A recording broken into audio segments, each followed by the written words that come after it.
Have you ever wondered why the Sundarbans tiger is so elusive and mysterious? The Sundarbans, a magnificent mangrove forest that straddles the border between India and Bangladesh, is home to these charismatic creatures. The Sundarbans tiger, a unique subspecies of the Bengal tiger, is an enigma wrapped in a riddle, shrouded in the dense greenery of this UNESCO World Heritage Site. Much like the intricate web of waterways that carve through the Sundarbans, the life of its tigers is a complex interplay of adaptation and survival. Their distinct behavior sets them apart. These tigers are excellent swimmers, a trait honed by the region's tidal rhythms and the need to navigate through its network of channels and islands. They've also developed a taste for marine prey, feasting on crabs and fish, supplementing the traditional carnivorous diet. The habitat of the Sundarbans tiger is a world of its own. A labyrinth of salt-tolerant mangrove trees, mudflats, and marshes, the Sundarbans provides a sanctuary that's both challenging and rewarding. It's a place where the line between land and water is blurred, creating an environment that's as enigmatic as the tigers themselves.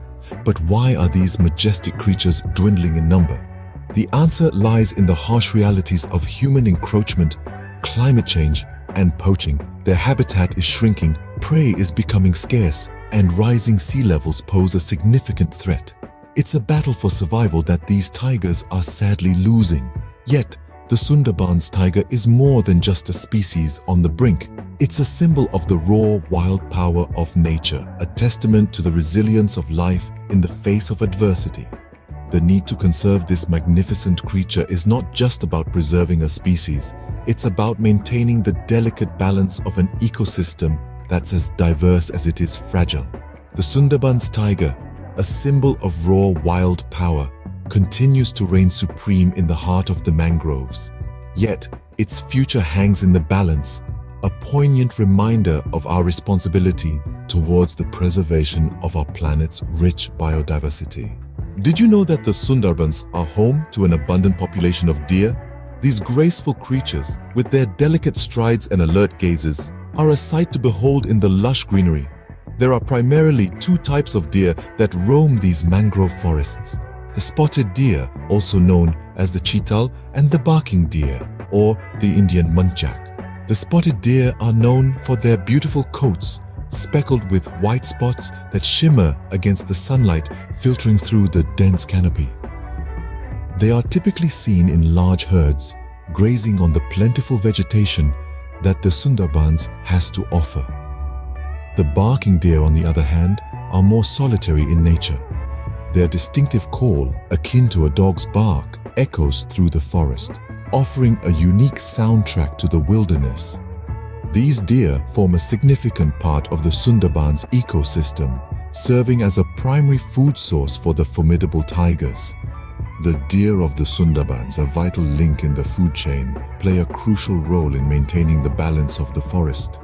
Ever pondered over the origin of the name Sundarbans?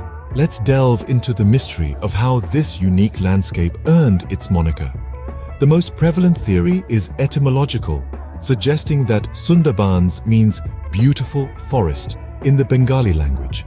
Sundar translates to beautiful, and Bans signifies forest. However, local folklore offers an alternative explanation. It refers to the indigenous Sundari tree, a prominent species in the mangroves ecosystem. Thus, Sundarbans could mean forest of the Sundari tree. Historical texts add another layer to the enigma. They hint that the name might have been derived from Samudraban or sea forest, eventually morphing into Sundarbans. Another intriguing theory is associated with a legendary merchant named Sundar, who supposedly established a trading post in the region. The area then came to be known as Sundarbans, the land of Sundar. No matter which theory you lean towards, it's undeniable. The name Sundarbans, much like its inhabitants, holds a tale of mystery and intrigue. Sundarbans is not just about tigers and deer, it's also a haven for monkeys. The dense mangrove forests are home to a variety of monkey species, each with their own unique characteristics and behaviors. Among them, the rhesus macaque is perhaps the most commonly spotted.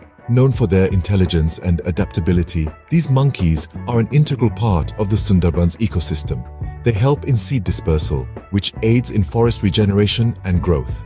Their diet mainly consists of fruits, leaves, and insects, keeping the insect population in check. Also dwelling in these forests is the Hanuman langur, named after the Hindu deity. These monkeys are larger and have a more peaceful demeanor compared to the rhesus macaques. They spend most of their time high up in the trees, feeding on leaves, fruits, and flowers. The monkeys, with their playful antics and crucial ecological role, add a unique charm to the Sundarbans. Ever wondered how many species of trees reside in this vast mangrove forest? The Sundarbans, a sprawling mangrove forest, is home to an impressive diversity of tree species. We're talking about over 70 species, each playing a unique role in this intricate ecosystem.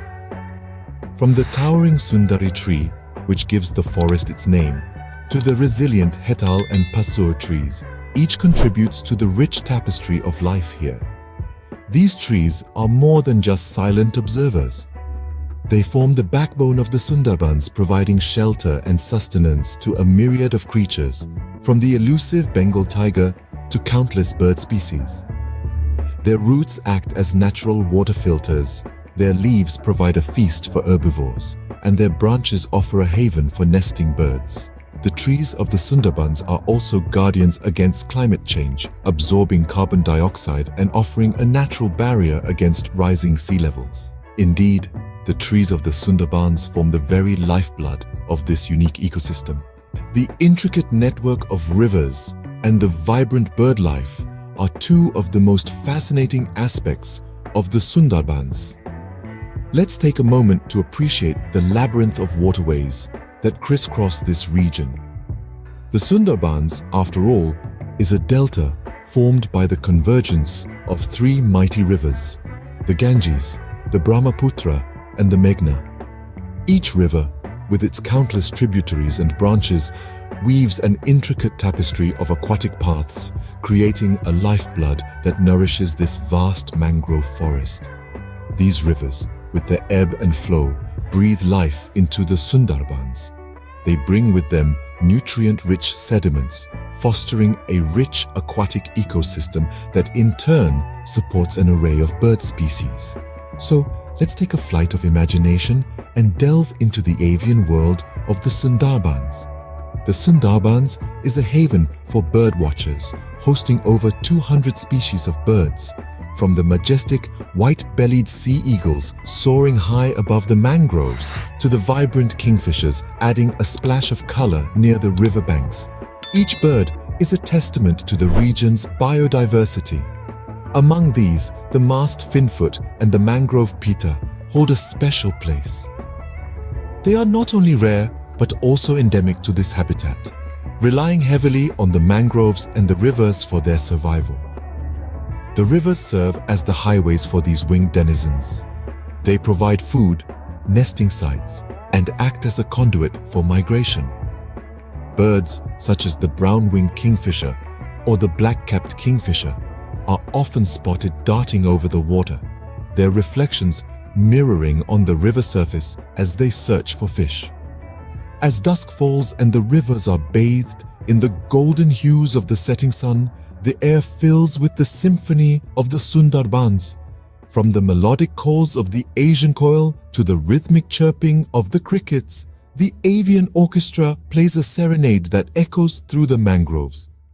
The rivers and birds of the Sundarbans, each in their own way, add to the mesmerizing beauty of this unique habitat.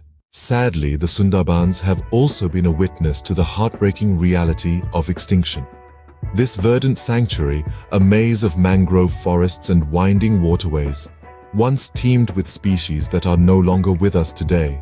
Among these lost creatures was the Javan rhinoceros, a solitary beast known for its single horn.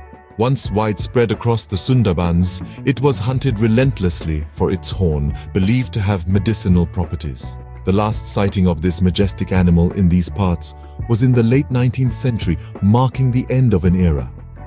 Another notable absence is the Indian cheetah.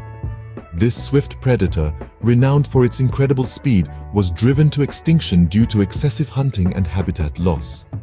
The Sundarbans cheetahs were last seen in the early 20th century, and their loss has left a void in the ecosystem that remains unfilled.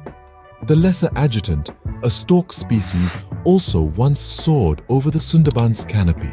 Known for its distinctive bald head and large size, these birds were unfortunately targeted for their meat and feathers, leading to their local extinction. These extinctions were not natural occurrences, but rather the result of human interference. Overhunting, habitat destruction, and a lack of understanding about the importance of biodiversity have all played a part in these tragic losses.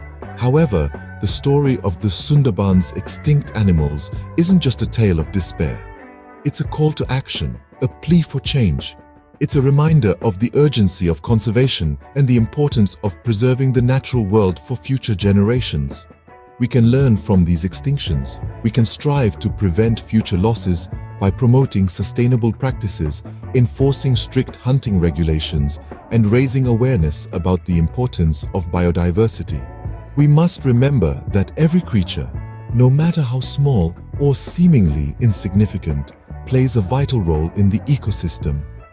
The extinct animals of the Sundarbans serve as a stark reminder of the urgent need for conservation and the preservation of this unique habitat.